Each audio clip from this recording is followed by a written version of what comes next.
Madam Speaker, I now commend the two bills to the House.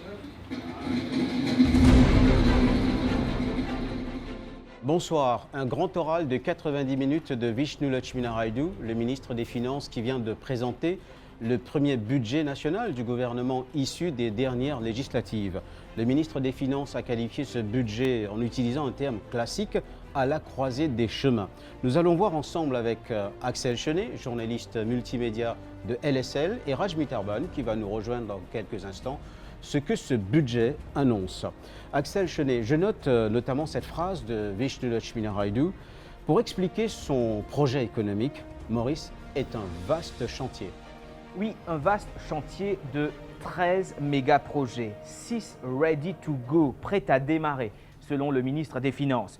Ce seront des villes, des smart cities, le terme utilisé par Vishnu Lakshminarayalu. C'est quoi une smart city? Eh bien, c'est une nouvelle ville moderne, moderne en termes de transport, en termes de connectivité à Internet ou encore en termes de dépendance énergétique. Vishnu Lakshminarayalu veut en construire 8 aux 4 coins de l'île. Ainsi, on verra l'Omniken Airport City dans le sud-est du pays.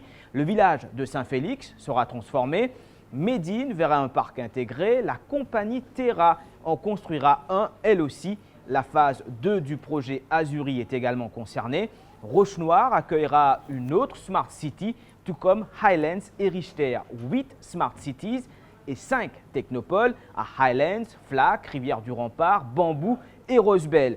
Une technopole, si vous voulez, c'est une ville intelligente, un vivier pour la recherche. Alors, sur papier, c'est bien beau tout ça, mais comment concrétiser ces smart cities et ces technopoles? Il faudra trouver 120 milliards de roupies et 7000 arpents de terre. Là, le ministre des Finances, Abdullah, compte sur le secteur privé et l'investissement étranger. Axel, c'est là que Vishnu Lakshminarayalu doit vraiment se creuser la tête, car il est question de chômage et croissance. Oui, Abdullah, une des rares phrases en français de son discours. Notre économie est dans une phase d'essoufflement. C'était juste avant qu'il n'introduise le chapitre sur ces méga-projets. Ils vont générer des milliers d'emplois, assure le ministre des Finances. Ce budget, selon Vishnu Lakshminarayalu, va quasiment doubler la croissance. 3,5% en 2014, elle passera à 5,3% en 2015 pour atteindre 5,7% en 2016. Voilà, Abdullah, la théorie de la vision macroéconomique de Vishnu Lakshminarayalu. En dehors de cela, ce qu'il faut aussi retenir, c'est une série de mesures spectaculaires et populaires. Spectaculaires comme l'abolition de la taxe sur les SMS. Lakshminarayalu rectifie au passage une mesure de son prédécesseur, Xavier Duval, une mesure sur l'eau qui est aussi très terre-à-terre, gratuité de l'eau potable jusqu'à 6 mètres cubes pour tous. Les consommateurs ont dû applaudir aussi à l'annonce de la baisse du taux d'intérêt sur la vente à crédit qui passe de 19 à 12%. Le ministre des Finances frappe aussi fort quand il annonce la fin des cartes à gratter du jour au lendemain. Et puis l'arrêt immédiat de la pub sur les jeux de hasard. Et enfin, il dit aussi terminer l'attribution des licences pour des maisons de jeux. Il y a aussi cette phrase pour exprimer, cette phrase de Vishnu Lakshminarayalu, pour exprimer son dégoût de la chose, la vie n'est pas un jackpot. Et last but not least, un volet écologique d'inspiration Rodriguez. Les sacs en plastique seront bannis à Maurice. Il y a aussi une autre surprise dans cette première mouture du projet économique de l'Alliance LEPEP, c'est un no-tax budget. Un autre chapitre phare que vous avez survolé, Axel Chenet, c'est celui consacré à l'État-providence qui est, on le comprend bien, hein, de la part de Vishnu Lakshminarayalu, sacré. Oui, Vishnu Lakshminarayalu, Abdullah, parle de Social Review. C'est le chapitre le plus budgétivore. Tenez-vous bien, 28 milliards de roupies à la sécurité sociale, 10 milliards à la santé, 15 à l'éducation. À cela, ajoutez le plan Marshall contre la pauvreté. Première mesure, ceux qui veulent faire don de leur pension aux œuvres charitables seront exemptés de la taxe pour cette somme. Ensuite, 1000 maisons low cost seront construites. Elles seront plus grandes, passant de 39 mètres carrés à 50 mètres carrés. La location pour les toitures en béton est revue à la hausse, 75 000 roupies désormais, et le seuil d'éligibilité est également rehaussé. Mais l'essentiel de ce plan Marshall, Abdullah, consiste à cibler les familles pauvres dans les cités. L'approche sera directe, explique Vishnu Lakshminarayadu. Enter le concept de parrainage. Ceux qui contribuent au CSR prendront ainsi sous leurs ailes ces cités ouvrières pour, entre autres, assurer que les enfants vont à l'école, que les adultes trouvent du travail ou encore qu'il y ait des infrastructures sportives et les loisirs. Autre changement majeur, l'abolition des CSR Guidelines. Cela veut dire que l'entreprise consacre son budget social au projet qui lui plaît.